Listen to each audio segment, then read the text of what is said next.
Illum aktar minn qatt qabel hemm bżonn illi ssemmaw leħinkom, illi twasslu l-messaġġ tagħkom u mhux iżommu l-isfidi li qed tħabtu wiċċkom magħhom ta' kuljum fis-silenzju.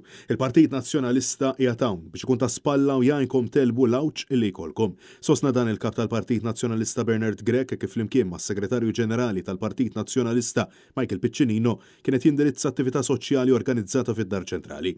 U insista li preżentament il-poplu Malti wawċi għaddej mir-realtà tal-isfidi tal-uli tal-ħajja bżieda eżorbitanti fil-prezzijiet kif ukoll il-problema tal-mediċini out of stock. Bernard Grech fakkar illi fil-waqt li huwa minnu li l-isfida tal-mediċina out of stock hija waħda dinjija mhux ġust li l-Gvern ta' Robert Abela qiegħed igiddeb lit-tobba u l-ispiżjara kif ukoll lil dawk il-ġenituri li mhux isibu l-mediċini.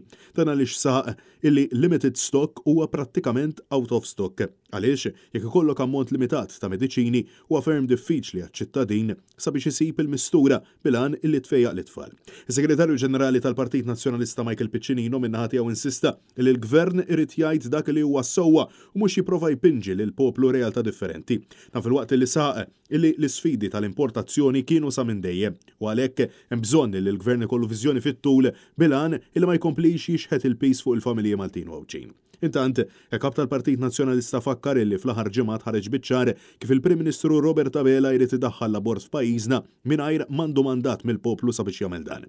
Wasaq illi l-Partit Nazzjonalista se jkompli bħal m'għamel dejjem jissielet favur il-ħajja tal-omm u t-tarbija fil-ġuf u ħeġġeġ lil dawk il-ġenituri u nanniet sabiex il-ħsibijiet tagħhom jitkellmuhom fil-miftuħ bilan illi l-messaġġ tagħhom verament jasal. Finalment Bernard Grech irringrazzja lil bosta volontieri li għatu ħinhom u semhom sabiex attivitajiet bħal dawn jiġu organizzati b'suċċess. Preżenti għal din l-attività kien hemm ukoll id-Deputat Parlamentari Nazzjonalista Claudette Buttigieg.